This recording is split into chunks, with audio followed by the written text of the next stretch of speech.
بسم الله الرحمن الرحيم الحمد لله رب العالمين والصلاة والسلام على أشرف الأنبياء المرسلين أما بعد. So those of you who are still joining us, Assalamu alaikum. This is lesson 3. We'll be going through the Kitab al-Adhkar. Last week we spent quite a lot of time on intention, and we said it's made up of a couple of things. We talked about sidq quite a bit.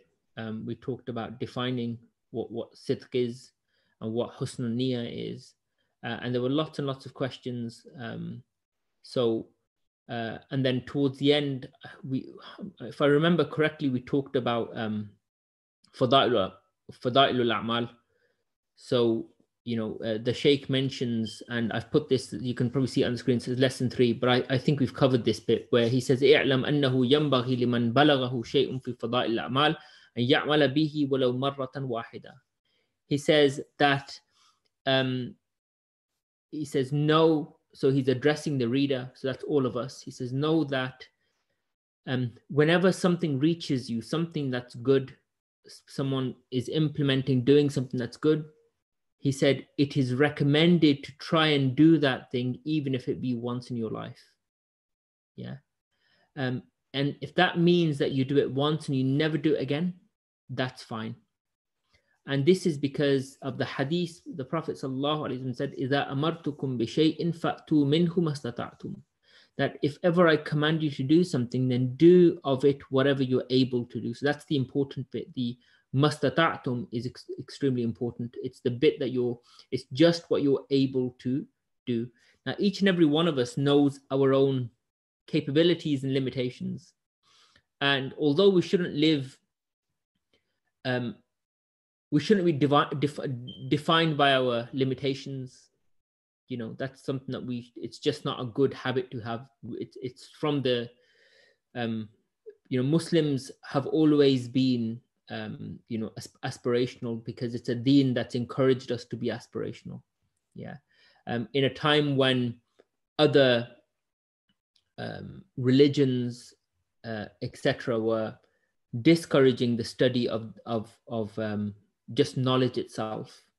When when in the Catholic Church, knowledge was restricted to just within the four walls of the church or with the clergy, Islam was promoting study, promoting this idea of going and growing and learning knowledge. So it was a complete misnomer for people to have, to go out and study.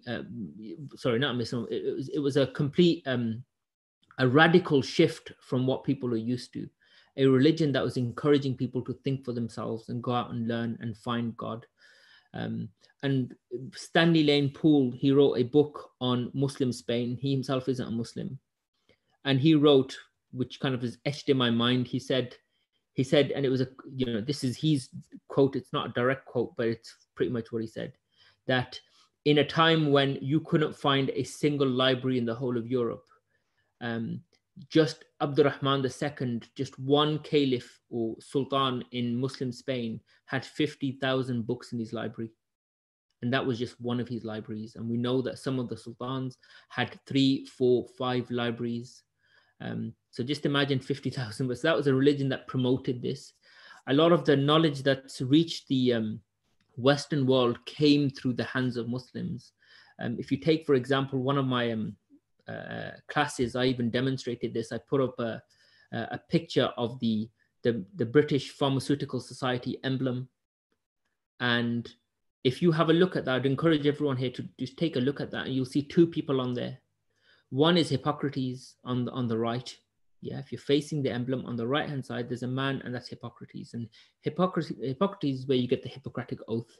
So and he's seen as the father of modern medicine, even though it's widely accepted that less than 5% of his contribution has ever made it beyond the 19th century. But nonetheless, he's seen as the father of modern medicine. To the left of him is a man who's wearing a full thawban. He has a small beard, and he's an Imam Sharif on. And that's Ibn Sina. That's Ibn Sina. And Ibn Sina, when he wrote his Qanun, it was revolutionary. because number one, he wasn't somebody who was sanctioned by the state. He was an enthusiastic scholar who was given the free license by the Muslim community to go out and advance knowledge.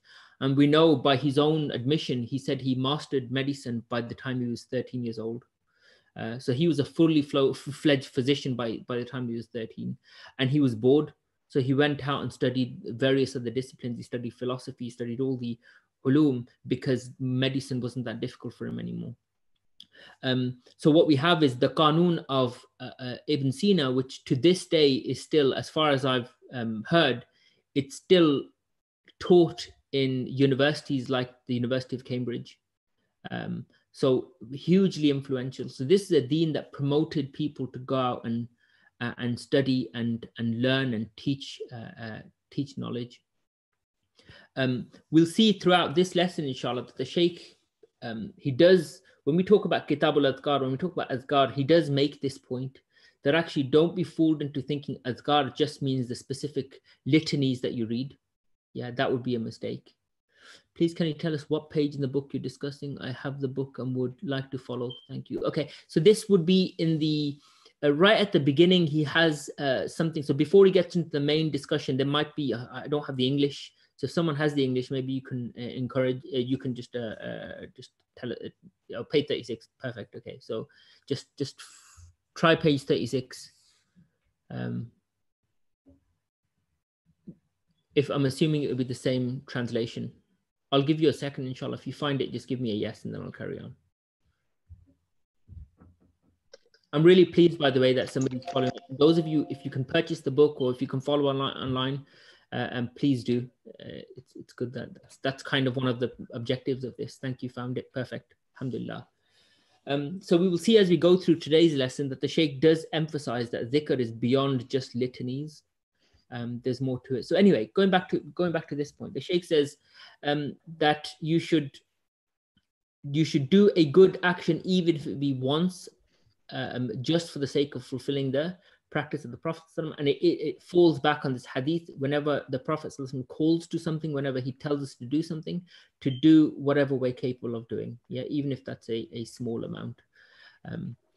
قال العلماء من المحدثين بالفقهاء وغيرهم يجوز ويستحب العمل في الفضائل في الترغيب. And then the Shaykh makes this point that it's recommended to act upon hadith even if they be weak hadith, if the result is that you are doing something that is good and it's something you otherwise wouldn't do.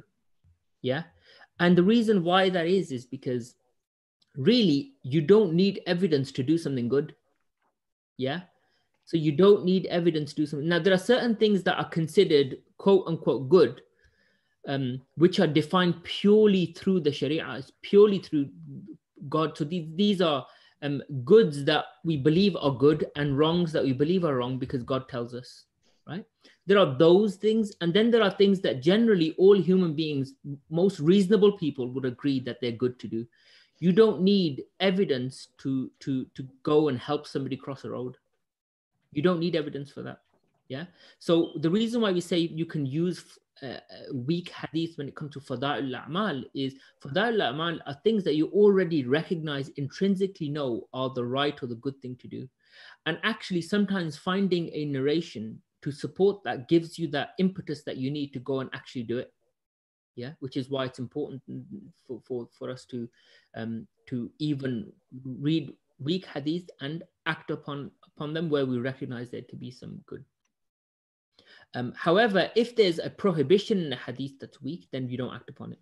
Okay, and this is really a fitna that we are facing in the Muslim community, and we have been for the last X number of years, which is we've got these what some of the scholars used to say, the one book mufti. Beware of the one book mufti, the person that picks up a book and finds some admonition in there that says it's haram to do X, Y, and Z, and that's the only thing that they know, and they then go out on this crusade against anyone that does that thing. And we've all seen it. So there's the classic one that I recall. It's a very simple example, but it's one that just sticks in my mind. Actually, I've got two actually. One is where there were at least three notable masjids two that I can think of. The third one, I'm pretty sure it was there, but it disappeared very quickly. There was a note that commanded people to make sure that their prostration was correct. And it was meticulous detail of how you place every toe, and making sure. And then there were actual visuals of what the right sajda looked like and what the wrong sajda looked like. The kind of thing that you can teach to a 5-year-old and they probably won't make the same mistake again. But someone went through a lot of effort to do this. And that's fine. That bit you could say fair enough. I mean, I'm not necessarily one for it. That just tells me that there's a what should be happening is in the jama'ah, the imam should turn around, address the audience, and then teach them with kindness rather than just slapping a great big poster on the wall. Because what that does is it arms those young, angry, testosterone-filled boys that have just come fresh out of a madrasa and just need some time to kill.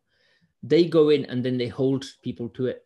And I remember about 15 years ago, there used to be internet posts. There was goodness knows what about, people making mistakes in their sajda and not doing them right, and this, that, and the other. And the other one was, and there was this almost a kind of a carbon copy of this, was there were, again, one of them was definitely the same masjid, and I don't know the other two, to be honest, I can't remember. I'm sure there were at least a few, and they weren't necessarily in Birmingham either. Was again these posters of women's hijabs. So it was, a poster of where you can tie the bun. And if you put it on your head, then it's the hadith about the, women with camel's humps on their head.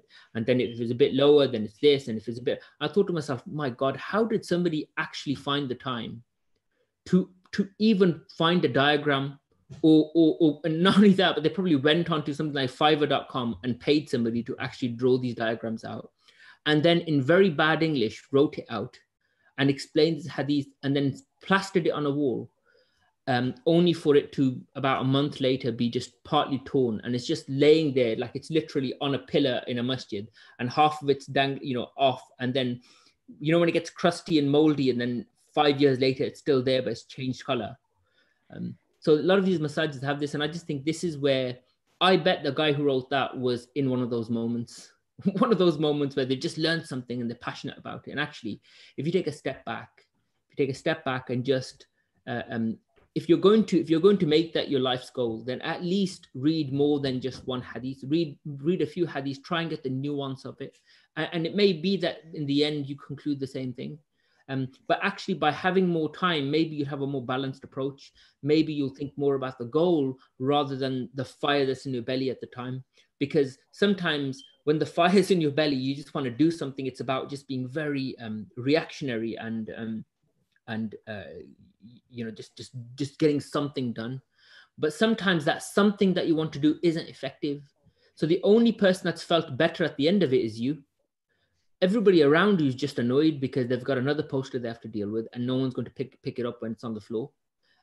So by sometimes taking that time to research, spend a bit more time on it, what you actually find is you consider these points, so you have a more considered response. And I'm sure all of us in some ways can relate to this. How often do we, for university or college, you write you write an essay and then you look back at it and you think, did I write that? And then you just start picking out your own mistakes. The kind of thing that many of you out there, I'm sure, are a lot more organized than I am. So you probably write your essays a month before they're due. And then some of us, people like me, probably complete it about an hour before the deadline, and then don't want to wait around to just submit it. And then 6 months later, muster up the courage to have a look at it and realize that there's 100 things I'll do differently. So sometimes buying yourself that time actually really does change your attitude to it. So anyway, and then he goes on and he talks about when it comes to halal, haram and things like this, when it comes to doing nahi anil munkar, right? You can sum it up by saying when you're going to command somebody, when you're going to tell somebody it's haram, it's wrong, then you need a bit more than just finding one da'if hadith. And similarly, I would also say you need more than one sahih hadith. Yeah, it's very important that we understand this. Just finding an hadith, even if it's a sound hadith, is not enough to tell somebody that what they're doing is wrong. Yeah, because there are plenty of examples in the Sunnah where the Prophet ﷺ taught us something and then later on gave us more detail. So actually, if you pick up the hadith, the initial hadith, you won't have the full information of everything that you need to act upon it. So a simple example of that is you'll find in, depending on which part of the world you're in, the way people pray would be different. Now, each of those have sound hadith to support them. It's not like one scholar found the correct hadith and everybody else is relying on weak hadith. There are multiple hadiths, and really, in order to understand which is right or which is wrong, you need to bring all of that corpus together, and then you have to reflect on it. You have to then try and take a considered approach to analyzing it, and then from that you have to determine what are the causal factors here, and from that you then decide what's the right approach. But when you get to that level of nuance, then actually there's room for difference of opinion, because this is now scholarly discourse, it's scholarly fodder. So a lay person comes along and sees a hadith, thinks I've got the answers. Actually, it takes a scholar to find another 5 hadith, put them together, and if you were to give it to that same young person, man, woman, and say, here, take these 4 hadiths now into the mix. Now you have 5 hadiths which seem to be saying different things. Let's see if your answers are simple. And the answer inevitably won't be. So it's important to realize that weak hadiths can be used, but don't misuse them. And sahih hadiths should be used, but don't misuse them. This next chapter, is he says, فصل اعلم أنه كما يستحب الذكر يستحب الجلوس في حلق أهله. And then he dedicates a small part of this is his tamheed, this is his introduction. He says, just like it's recommended to do dhikr, it's equally recommended to sit in gatherings of dhikr. Yeah. So it's not just that you have to actively, he's not just telling you just do dhikr. Sometimes it's just put YouTube on, put something on where dhikr is being done and listen to it. So you can be passive in dhikr. So being present is also a rewardable act. And not only is it rewardable because it makes sense that you're spending time around the people of dhikr, but it's rewardable because the Prophet ﷺ explicitly told us. Yeah, there's a hadith narrated by Ibn Umar. He says, قال رسول الله صلى الله عليه وسلم, that the Prophet صلى الله عليه وسلم said, إذا مررتم برياض الجنة, he said, if ever you see or go past the gardens of paradise, فارتعوا قالوا ما رياض الجنة يا رسول الله قال حلق الذكر فإن لله تعالى سيارات من الملائكة يطلبون حلق الذكر فإذا أتوا عليهم حفوا بهم. The Prophet ﷺ said that whenever you see gardens of paradise, go and take and benefit from them. And the Sahaba asked, what are the gardens of paradise that you refer to, Ya Rasulullah? He said, they're the circles of dhikr. They're the gatherings of dhikr. This is a sound hadith. It's a minimally hasan, narrated by, I believe, Imam Tirmidhi, radiallahu anhu, amongst others. And فَإِنَّ لِلَّهِ, and then the Prophet ﷺ goes on to say, he said, because God has sayyarat. Sayyara in Arabic is translated as a car. Yeah, what it means is something that moves and transports. There are angels that are also known as sayyarat, because what they do is they travel around. Yeah, sayyarat min al-malaika, and their sole job is yatlubuna hilak al-dhikr. They seek out gatherings of remembrance. فَإِذَا أَتَوْا عَلَيْهِمْ حَفُّوا بِهِمْ, and when they find them, they settle with them, sit with them. And what do angels do? They remember Allah subhanahu wa ta'ala. So actually these become gatherings of light. So there is hadith, sound hadith, which supports not only reading, because these hadith doesn't say, and partake in that, actually do dhikr. It means be present in those gatherings. So just by being in a gathering of dhikr, or where dhikr is either being done or discussed or talked about, these all become hilakul dhikr. So passively you are still part of it. You fall within this hadith of the Prophet sallallahu alaihi wasallam. In another hadith which is narrated by Imam Muslim, Sayyidina Muawiyah radiallahu anhu said, قال خرج رسول الله صلى الله عليه وسلم على حلقة من أصحابه فقال ما أجلسكم قالوا جلسنا نذكر الله تعالى ونحمده على ما هدانا للإسلام ومن به علينا قال الله ما أجلسكم إلا ذاك قالوا والله ما أجلسنا إلا ذاك قال أما إني لم أستحلفكم تهمة لكم ولكنه أتاني جبريل فأخبرني أن الله تعالى يباهي بكم الملائكة. That this hadith goes that the Prophet sallallahu alaihi wasallam walked past a gathering of the Sahaba. So what they used to do is sometimes in the Masjid al-Nabawi, the Prophet sallallahu, there are other hadiths which also support this, where the Prophet sallallahu sometimes would come in and there'd be groups of Sahaba in small circles, literally hilaqul dhikr. Yeah, so there'll be a small gathering over here, another one over there, another one. Just imagine the Masjid Nabawi bursting with people of the Sahaba, who each of them are, they are either remembering Allah subhanahu wa ta'ala through some dhikr, or they're discussing God, or they're discussing some some point of fiqh. But all of them are ultimately they're waiting for the prayer. So when the Prophet sallallahu alaihi wasallam walks in and he sees that they're sitting there and they're discussing, he asks them this question. He says, "Ma ajlasakum?" He says, "What is it that has made you sit here?" Qalu, they said, "Jalasna nadhkurullah ta'ala." They say, "We sit here and we remember, we do dhikr of Allah. Wa nahmaduhu ala ma hadana lil Islam." And we praise God constantly because He guided us to Islam. Wa man bihi alayna, and and everyone that's with us. Qala Allah majlasakum. He said, Is it solely for the sake of God that you've sat here? In other words, is there no other reason but that? And they said, Wallahi ma ajlasana illa dhak. They said, we swear by God, there's nothing other than remembrance of God that's made us sit here today. And then the Prophet ﷺ said, Ama inni lam astahlifkum tuhmatun lakum walakinnahu atani Jibril fa akhbarani. He said, the Prophet then just reassured him to say, I'm not asking you because I don't believe you.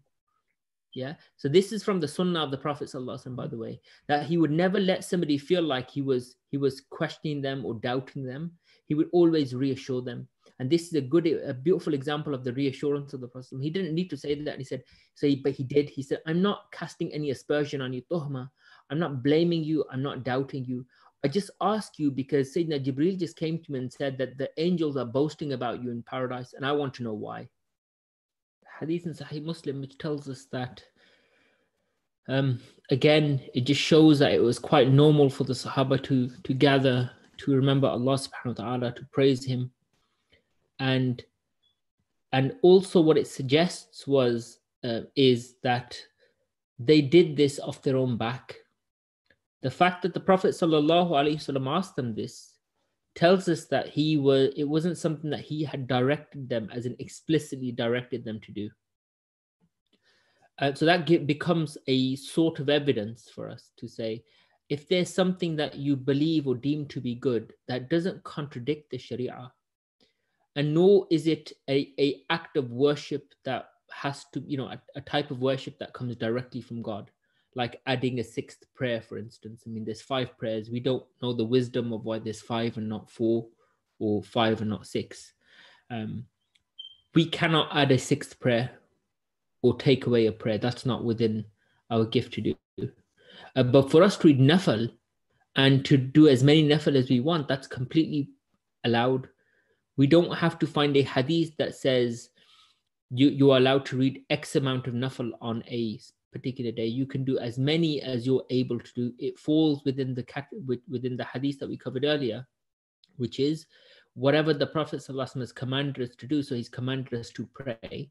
Then do whatever you are able to do. So do mastata'tum, whatever you are able to do. So if you can do 2 nafal, read 2 nafal. If you can read 8, read 8. Whatever's within your capability. One of the questions that comes up from time to time is about the night vigil. So, how many rak'ahs should I pray? Is it 8 rak'ahs? Is it 12 rak'ahs? And to be honest, if you're starting up, I wouldn't worry about how many rak'ahs there are. Read 2. Read 2, read 4. It's completely up to you. Yeah. The Prophet ﷺ would read 8.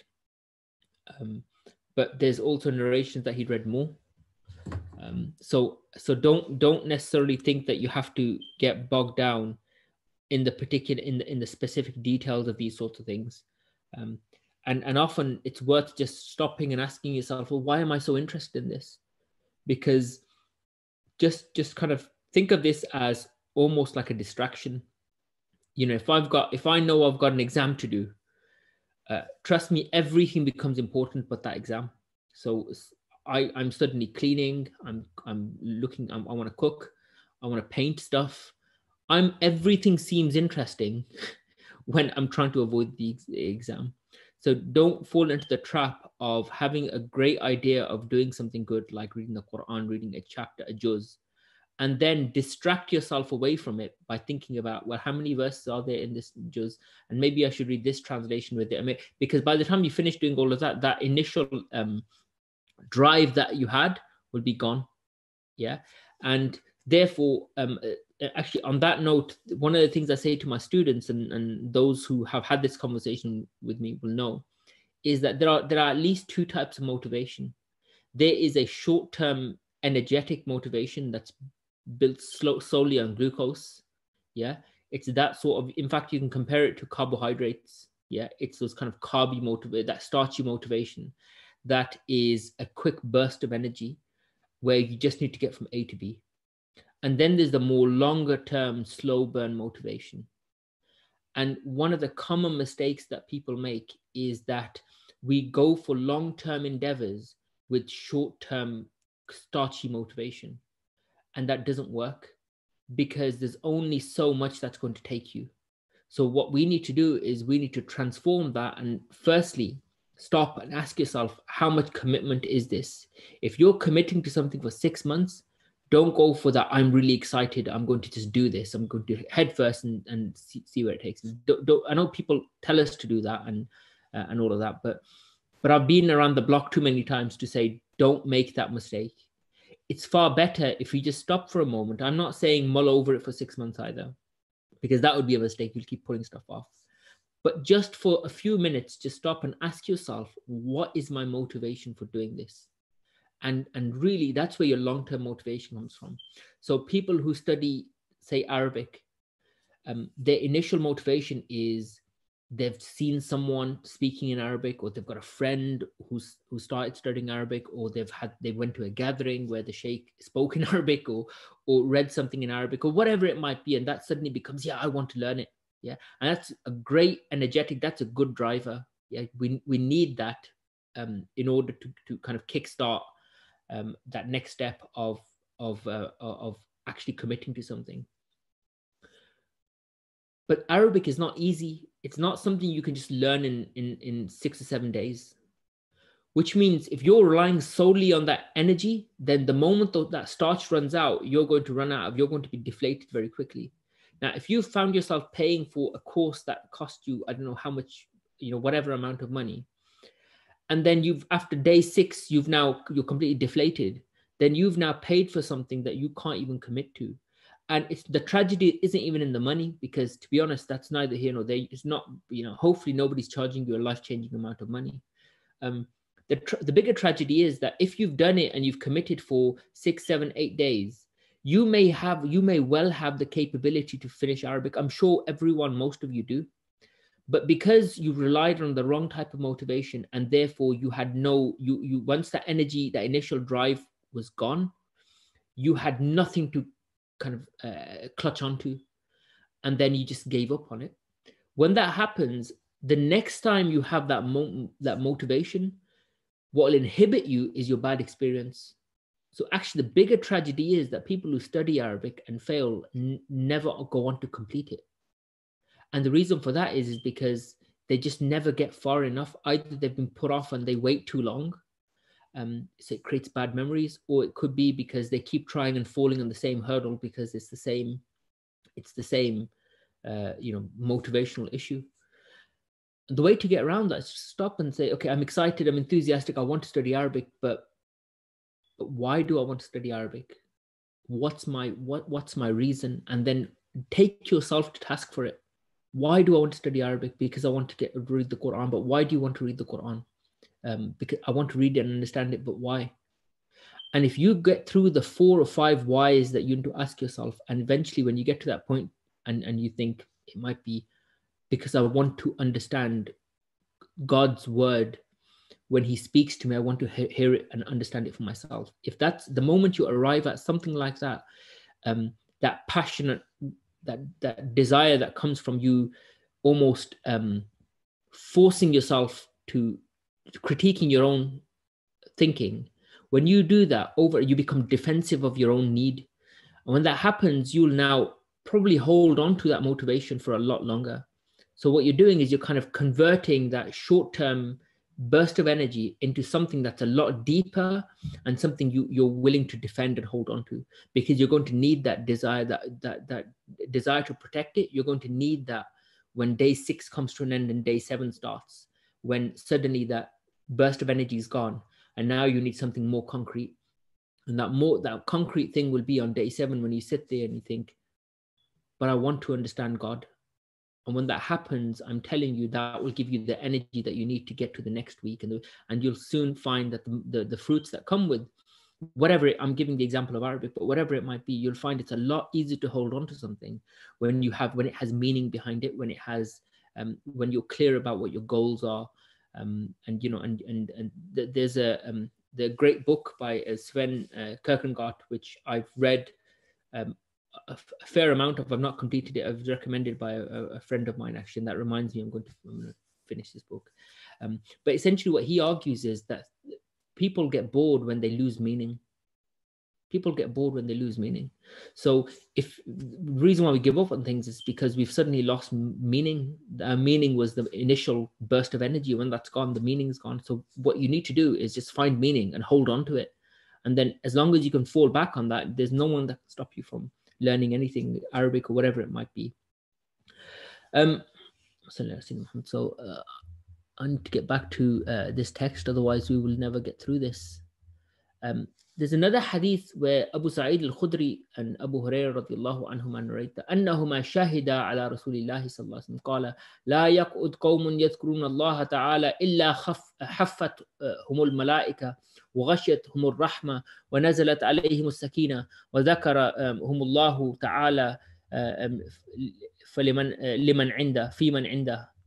So this is quite a well-known hadith, which both Abu Hurairah and Abu Sa'id al-Khudri narrate, that the Prophet ﷺ, again, this is a sound hadith narrated by Imam Muslim, and he says that no group of people gather in dhikr, remembering God, except that the angels surround them and cover them in mercy. Ghashyatumur rahma means it's like envelop them in mercy.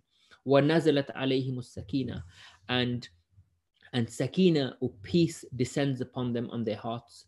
And Allah subhanahu wa ta'ala remembers them the way they remember him, because Allah's promised that, فَاذْكُرُونِي أَذْكُرْكُمْ, that if you remember me, I will remember you. And this hadith explains that verse, because God says that when you remember me, I remember you, with whoever is within Allah subhanahu wa ta'ala's divine court. So another, again, a recommendation by Imam al-Nawawi through this hadith to try and initiate gatherings of dhikr. But we'll talk about what gatherings of dhikr mean shortly, inshallah. ومعنى غشيتهم الرحمة أي غطتهم من كل وجه، والسكينة هي المذكورة في قوله تعالى هو الذي أنزل السكينة في قلوب المؤمنين ليزدادوا إيمانا. And then the Shaykh Imam al-Nawawi, this is the beauty of the Kitab al-Adhkar, that he gives us the hadith and then he tells us where in the Quran this comes. So he says the word mercy envelops us, means that we're completely protected and covered from every direction, from everything that can harm us. And sakina, peace, he says, comes from when God tells us in the Quran in Surah Al-Fath, it is He, meaning Allah subhanahu wa ta'ala, who sends upon mankind, anzala, he descends, as-sakinata, peace, fi qulub al-mu'minin, into the hearts of every believer, liyazdadu imana, so they can increase even more in faith. So if you connect the two up by remembering God, what it does is it increases us in faith. So this is there's a number of verses where Allah subhanahu wa ta'ala talks about the qualities of a believer, and some of these are aspirational. Again, these are you know, what should we be aspiring towards, but accepting that everything has, you know, everything has a starting point.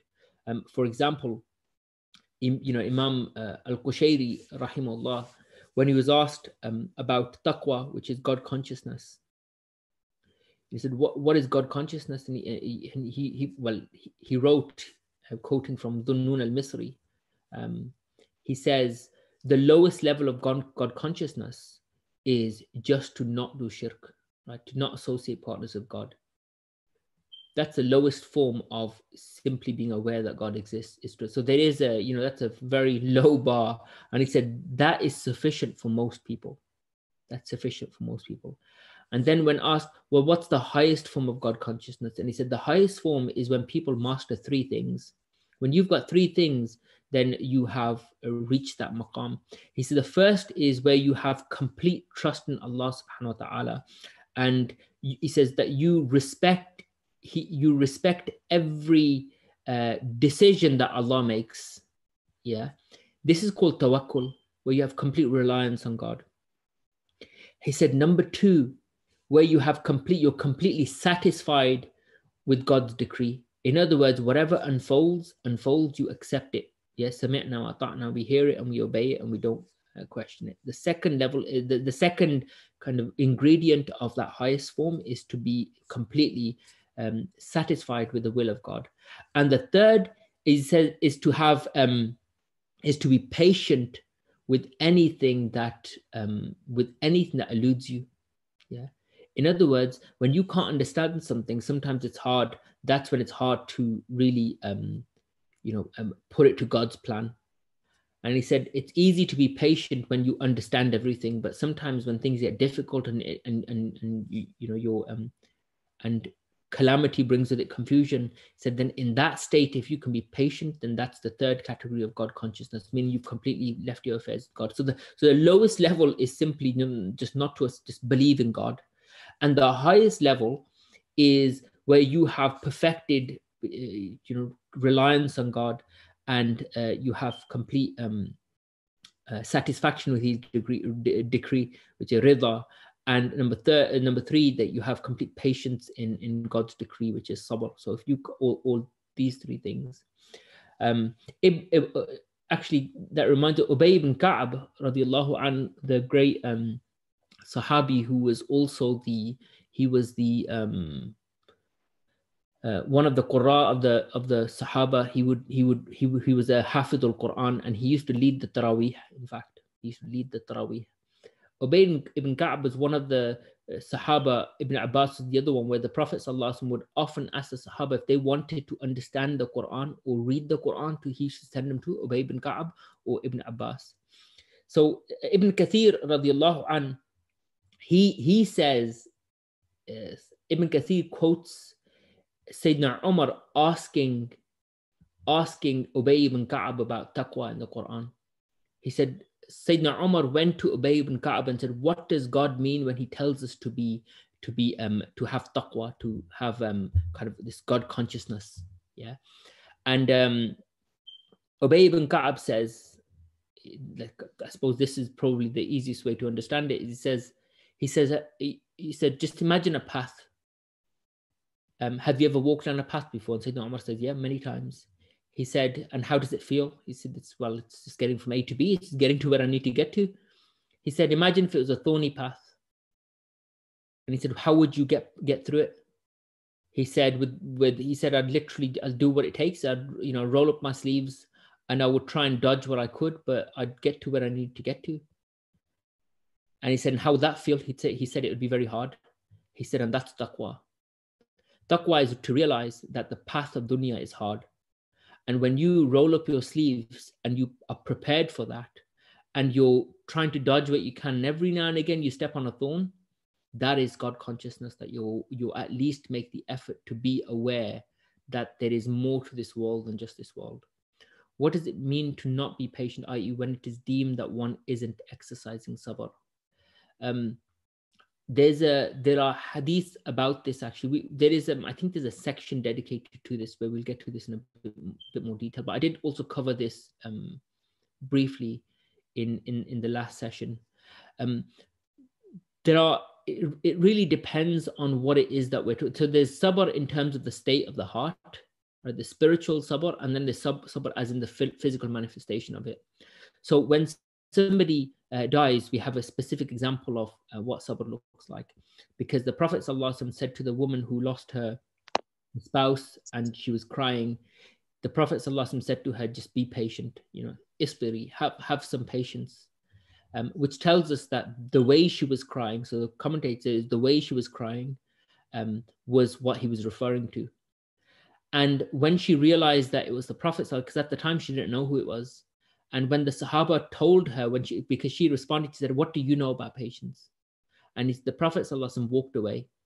And then when the Sahaba told her that that's the Prophet of God, how can you ask him about patience? He's one of the ulul azm, the 5 prophets that have borne more hardship than anybody else. She went to his house and she knocked on it, and then when the Prophet opened it, she said, forgive me, forgive me for what I said. I didn't mean it. And the Prophet said to her, as-sabru fi sadmatil ula. He said, patience is in the first blow. Yeah, patience is in the first blow. In other words, how you react to hardship, that initial shock, that instant, that moment, that's when we talk about sabr, we're talking about it in that moment. We're not talking about patience once you've calmed down, everyone's calmed down, and you've learned to accept the situation. Yeah. So I guess you could say that sabr in calamity is the lag time between the moment that the calamity hits you and the moment you come to that acceptance, the acceptance that this is the will of God. Yeah. And for most of us, what will happen is we will say it's the will of God, but the actual act of acceptance takes time. Yeah. Now, last week when I touched on this, I didn't want to, was it last week or the week before? I did say also that that's not to say that this journey of acceptance, lag time, is not about you going through the natural motions. Yeah, it's about acceptance in the sense that you need to grieve. If someone dies, you have to grieve. There's absolutely no doubt about going through that process. But one can grieve at the loss of somebody, but still completely accept that this is the will of Allah subhanahu wa ta'ala. This had to happen the way it happened. Yeah. What some people would do is in the time of the Prophet ﷺ, and they still do this, it can be a bit of a cultural practice actually, where people start saying things like, well, why did God take this person away from me? We didn't deserve it. He didn't deserve it. He died too soon, and these sorts of things. Often these are exclamations in pain, exclamations of pain. And obviously people don't necessarily mean that. So sabr is all about how do you control, to whatever degree that's possible, how do you control those outbursts and not question God's judgment, but still grieve because you missed that person. So it's accepting that they've passed on, but equally accepting that you will see them again. When you say patience the first moment, does it mean hiding how you feel? No, that's what I mean. It's absolutely not. Yeah, there's when we say hiding how we feel, maybe I need to be clear about this, because look, I'll give you an example. Some people might relate to this. Sometimes you have an argument with your family. Let's imagine it's your parents. Yeah, it's not right to just say everything that you feel. I think we can all agree that when you're in that state, what we do is we say, or we feel that I should be allowed to express whatever it is that I'm feeling. But I think when you're not in that state, in the cold light of day, and that's hopefully how we're all looking at this, in the cold light of day, we all accept that when you're in the workplace, there's a level of professionalism that's expected of us, right? Certain behaviors, certain things that we may feel a certain way about something, but we don't articulate, we don't express it in that way. You might be angry about somebody that keeps taking time off when you know they're not really sick, and you probably have lots that you want to say to them, but you can't, because there's a professional code of conduct. Yeah. So we accept that there are certain things that we may feel but are not right to express. But at the same time, that's not to say that if you believe something, if someone's in the workplace saying or doing something which is inappropriate, there are appropriate channels for you to address that.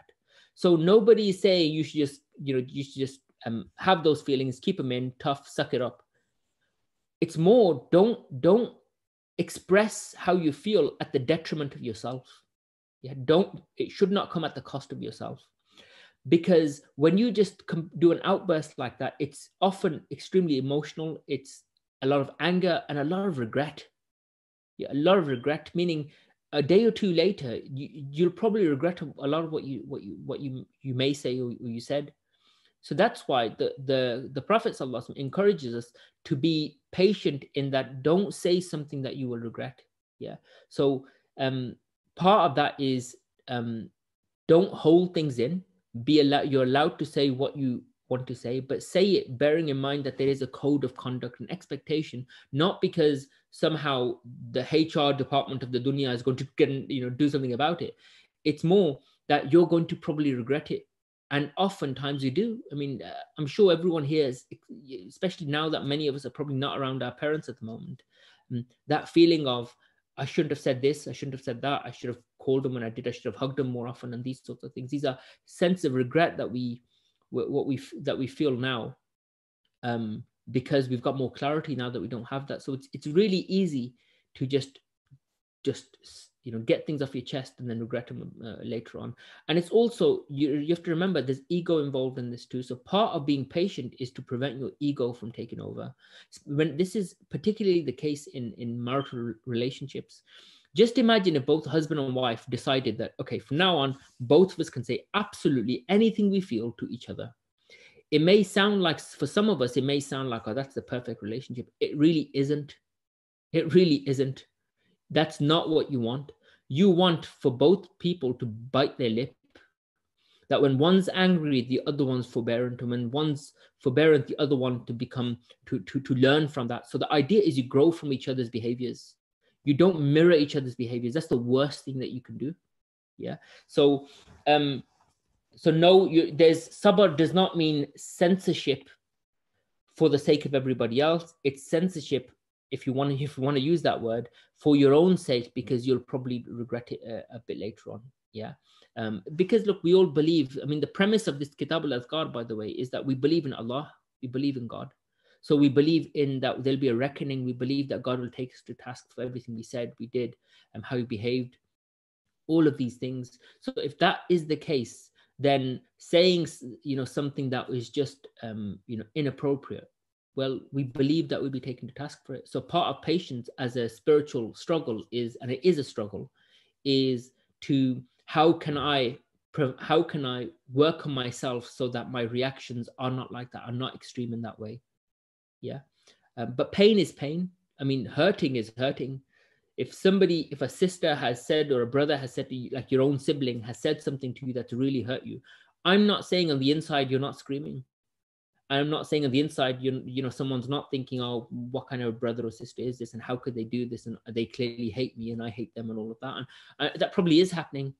Yeah. It's about the control. The sabr here is that don't say it to them.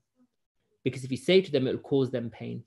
Now, there's a beautiful narration, that the hadith that the Prophet ﷺ, he taught us that, and this is a general rule, that if you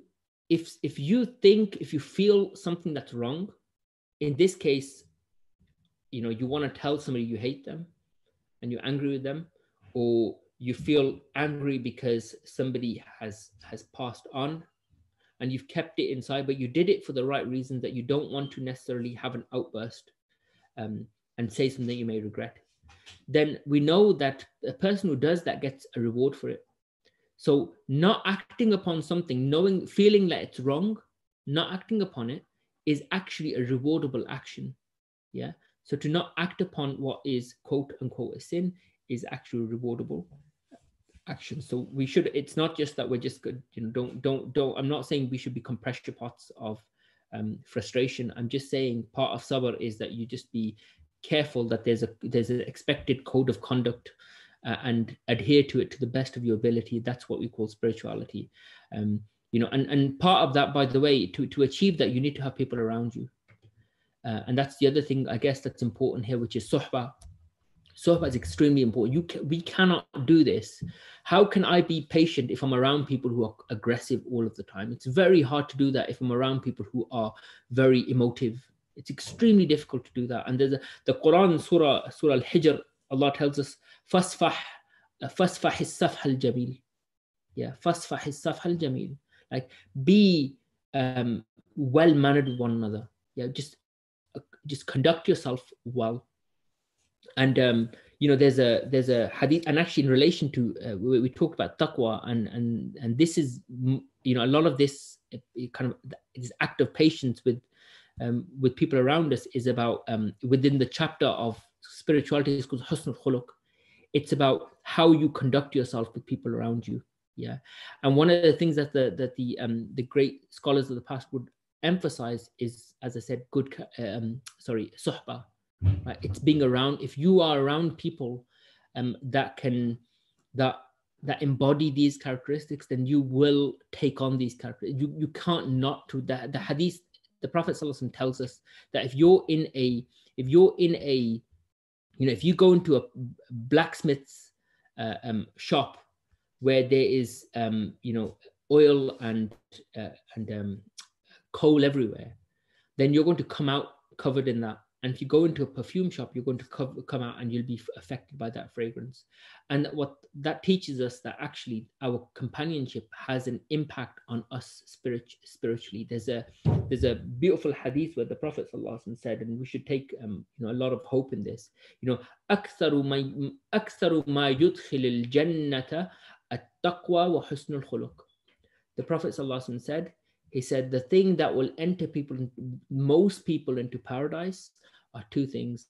One is a sense of taqwa, just being aware that God exists. And I said the lowest level of that is what? Is just to believe in God. Yeah. And the second is to husnul khuluq, is to just try and have good character.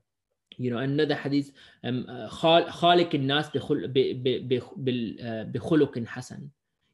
Be around people with have good character with people around you. Yeah. So we were talking about sabr, and I've kind of started talking about good character because the manifestation of that is actually there's two things. There's the internalizing of patience, and then there's the external kind of pronouncement of it.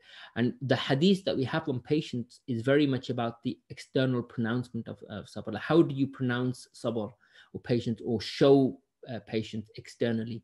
Yeah, how do you externalize it? And as I said, the answer is number one: don't do or say something that you'll regret. Yeah, and so that's what a sabr fi sadmat al-ula means in that moment when it's all just happened. It's in that moment, just stop and say inna lillahi wa inna ilayhi raji'un, that everything belongs to God and it will go back to God. And then and don't say something and do something that you're going to regret. And then internally there will be a war raging.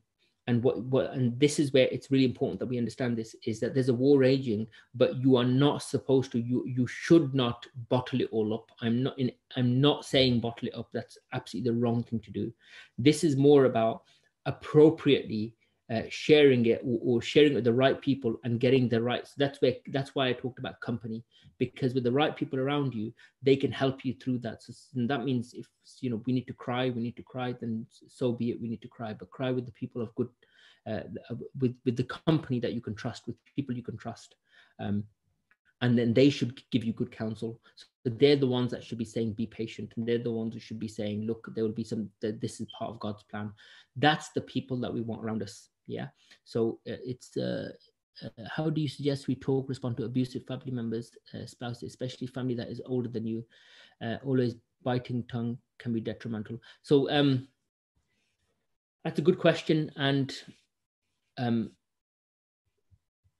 so those who know me, when it comes to these sorts of things, I've got quite a firm approach to it. And my approach is very simple. When a relationship becomes toxic, the best thing you can do is to avoid. Yeah, the best thing you can do is avoid. Now, I know sometimes it's not always possible. But the way to look at it is this: the Prophet ﷺ told us to always maintain connection to our loved ones, our family members. Yeah, he encouraged us to keep connection. Connection means two things. One is that you proactively engage with them. Yeah, you actually try and have good relations with them. But where it becomes toxic, the way you maintain a relationship is not to allow it to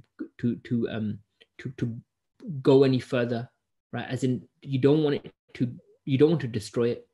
So part of maintaining connections in those instances is to not destroy those relationships. So that means when you have, if somebody's living with their parents, for example, or their husband's parents, and they're very abusive, or they have expectations that are not realistic, in that instance, the way and sometimes it's very difficult especially for the husband in that case, where he's well, not especially for the husband, but they have very different needs. But for the husband, he's torn between his spouse, his wife, and his parents. And in those sorts of cases, the measure has to be, is this, by staying here, am I in any way improving my relationship with my parents, or am I building resentment with them? And this is the thing: resentment isn't talked about often enough, I don't think. Yeah, we're often taught that somehow we should just be good to people, and we should just bite our lip or bite our tongue. And by the way, when I talk about sabr, I'm not saying bite your tongue. Yeah, I'm not saying bite your tongue. I'm saying just don't say something you regret. That means when things need to be said, you just you pause, you reflect, you take good advice, good counsel from people you trust. That's suhbah.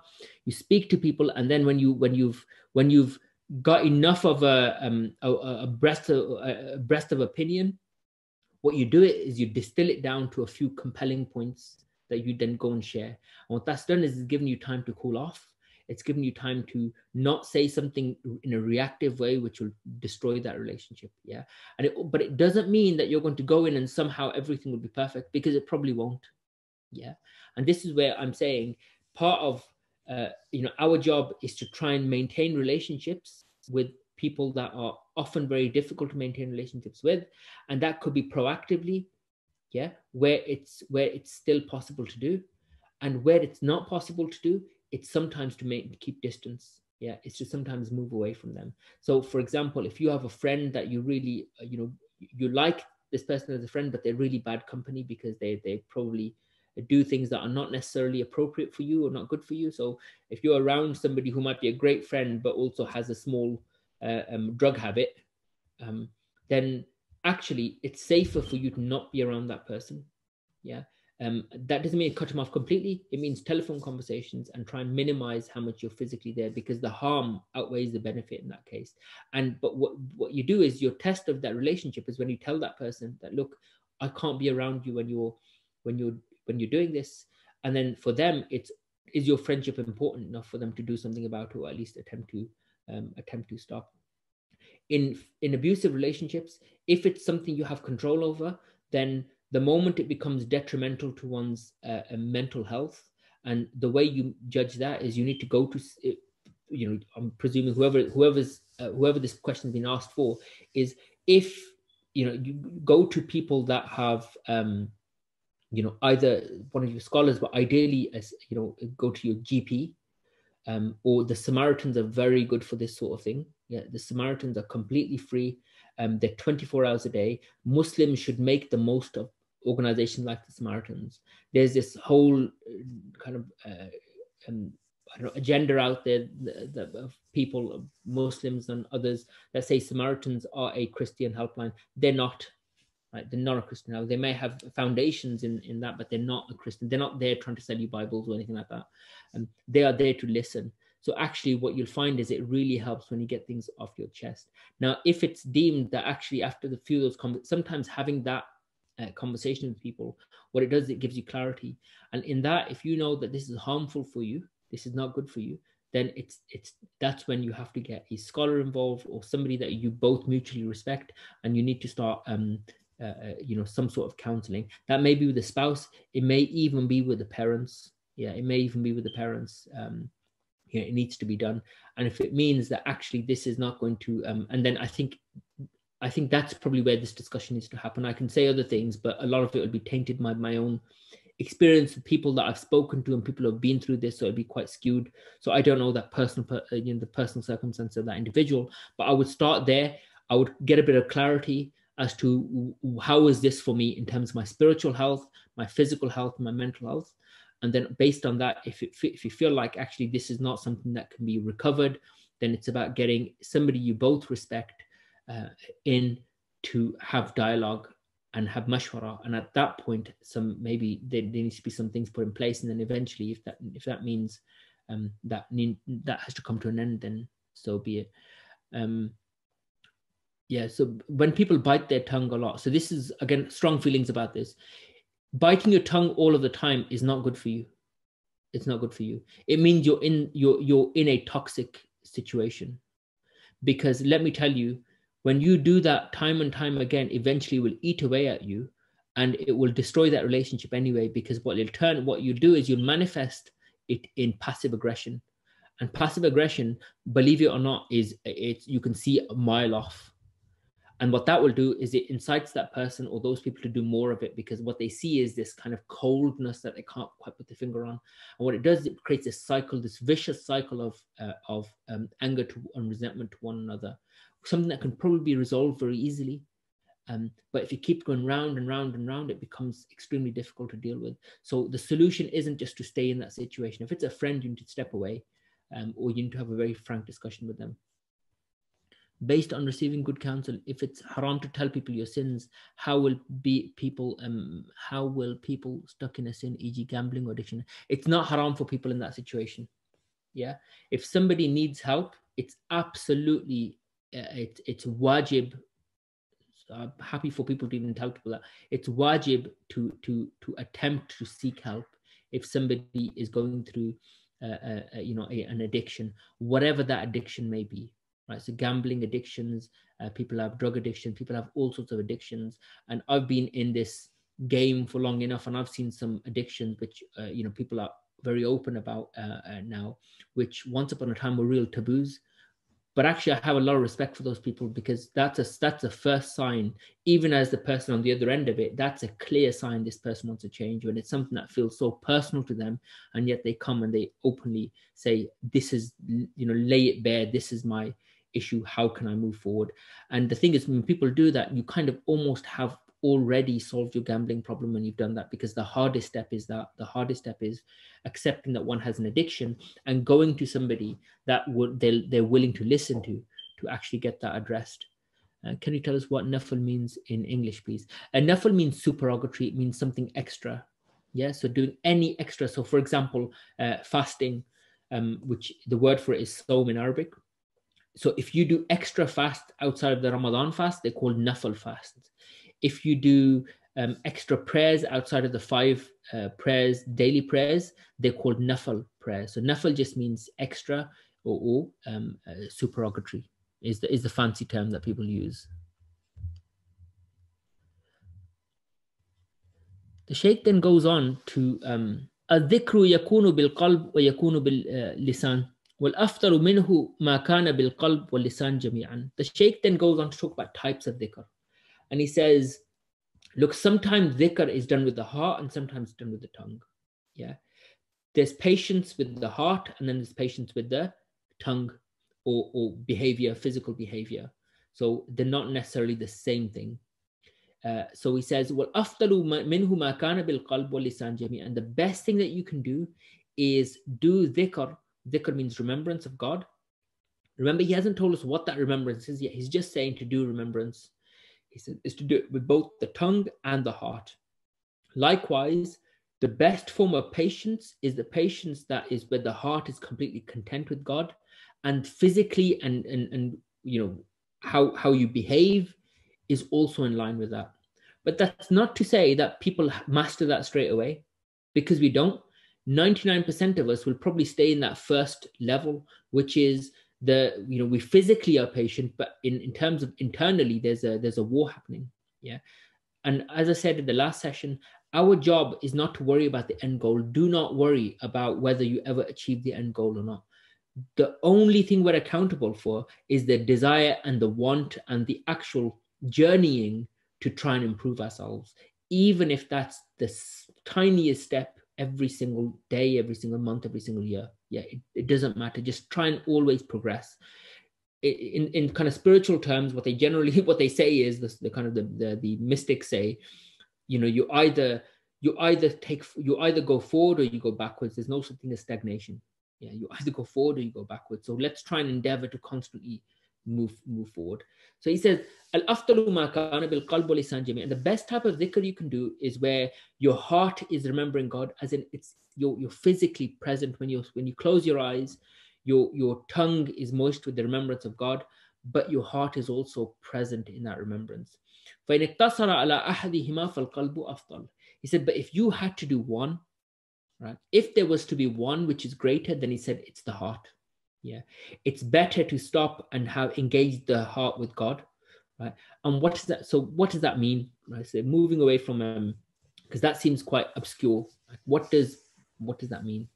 I think one way of operationalizing that is just before you stand for salah,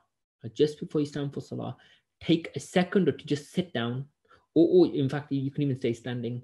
Just close your eyes and do your best to try and make everything else just not matter anymore. Yeah. So whatever worry you have, just try and make it go away.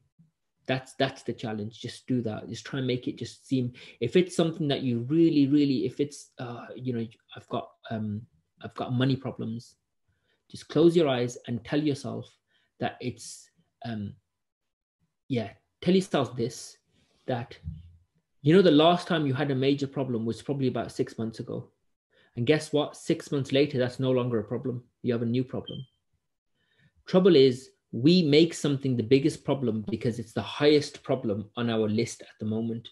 But in 6 months' time, something is going to push that off the top, and this will become no longer a problem. Just accept that this is a constantly shifting problem. Yeah, there are very few problems that will follow you through your life. Most problems, immediate problems. Problems isn't even the right word. Let's say, shughul, ashghal, yeah, things that are busying your mind. The things that are busying your mind are constantly changing. So one small step that let's all try and do it, inshallah, is before the prayer, just close your eyes and think, that's just going to be gone in 6 months, in a week, in 3 weeks, and it's just not going to be important anymore. Yeah, whatever it might be, just try and make it unimportant, and then start your prayer. That's presence, because what you're doing is you're doing your best to do takhalli. That's a practical. Takhalli means to remove stuff from your heart. Yeah, to remove the stuff that is in your mind. Yeah, and then this next step is tahalli, which is then replace it with something good. And I think for us, it's the prayer. Stand up and you say Allahu Akbar, right? Maybe the way you do tahalli is to just learn the meanings of the salah and actually pray and think about that meaning and try and reflect on it, inshallah. So it's the small steps that make all the difference. ثم لا ينبغي أن يترك الذكر باللسان مع القلب خوفا من أن يظن به الرياء. And then he makes a very, very, very important point, and it's actually something that I need to remind myself of often, and it's probably one for most of you too, actually. Speaking frankly, this, don't call me Sheikh, but then why don't I want you to call it principle? The principle is, hold on, I'll try and read of something that might be small. That seems to be, then I don't think that's an issue with, okay, people might look at you and think they're doing something good. Well, I stop you from element of, if you are in the habit of doing something, even if it be small, you start having those moments of doubt that, am I doing this for the right reasons? Honestly, I can tell you this from the best to give into that, 15 years ago, the other scholar out there or teacher out there or sheikh, they would say the same thing to you, that if people just learning or trying their best in whatever small way it is to get close to God just because of what people might think, then none of us would have got anywhere. So it's an important principle that don't allow this shaitan to amplify that side of you. and stop you from doing good deeds. Your measure should be the Sharia. Your measure should be, am I doing something? Is this benefiting people? Is this good for people? And if it is, keep doing it. And if you have that moment, you think, am I being arrogant? Don't stop doing it. That's a indication that you need to maybe work on that part of yourself. Keep working on it. And it may be that that's just a satanic whisper. Either way, what you do is you turn it back on the shaitan. And you say, okay, if you're going to amplify it, well, I might take that good deed, take this good deed, work on it. I'm going to improve it. Yeah. So don't stop doing something good just because of what people might think. But يذكر بهما جميعا ويقصد به وجه الله. And he said, but try and do, in the case of dhikr, he said, do it with your heart, with your tongue. Try and do it regularly. And he said, do your best to constantly remind yourself that you're doing it for the sake of Allah. Yeah. So the starting point is just to tell yourself that you're doing it for the sake of God. Yeah, tell yourself that, and maybe with time you'll come to believe it. Yeah. ولو فتح الإنسان عليه باب ملاحظة الناس والاحتراز من تطرق ذنوبهم الباطلة لا نسد عليه أكثر أبواب الخير. And then he gives us the rule, and the rule is, he said, look, if we were to stop every good thing just because we worry about what other people might think, he said the door to every good deed would be closed, because there'll always be someone out there with a kind of a spiritual crisis. And he said, وَلَيْسَ هَذَا طَرِيقُ الْعَارِفِينَ. And then he kind of gives us reassurance, because we might think, especially people who genuinely want to work through that spiritual path and kind of move through the kind of, I guess, the spiritual ranks. He said, this is not the way of the Arifin, the Gnostics. In other words, he's saying, this is not just me telling you that the low level approach is not to give into that amplified satanic whisper. He said, this is the way of the Arifin. The Gnostics, meaning the people of God who have dedicated their entire life to the remembrance and presence of God. They started somewhere, and if they had stopped doing what they did just because of this fear of what people might think, then they would not have got to the ranks that they achieved. And I'm going to just read this one hadith, and then inshallah we'll stop here. So he says, Imam in Sahih Bukhari narrates, Imam Bukhari narrates from Sayyidah Aisha, وَلَا تَجْهَرْ بِصَلَاتِكَ وَلَا تُخَافِتْ بِهَا. Yeah, and then he just kind of ends with this this narration about Surah Al-Isra. This is a muttafaq alayhi hadith, because he's talking about dhikr, specifically the act of remembering. He gives us this verse, وَلَا تَجْهَرْ بِصَلَاتِكَ وَلَا تُخَافِتْ بِهَا. Don't raise your voice in your prayer, and neither should you recite it quietly. And then Sayyidah Aisha, this is referring to dua. And I think the point the Shaykh is making here is this act of doing both, which is to do it quietly is in the heart, and to do it loudly is to do it with the tongue. So he's just making reference to a verse in the Quran that kind of juxtaposes these two ways of doing dua or dhikr. Okay, I'm gonna stop there. Jazakumullah khair. Thank you for listening in. I hope it's been beneficial, and please do share your feedback. Assalamu alaikum wa rahmatullah.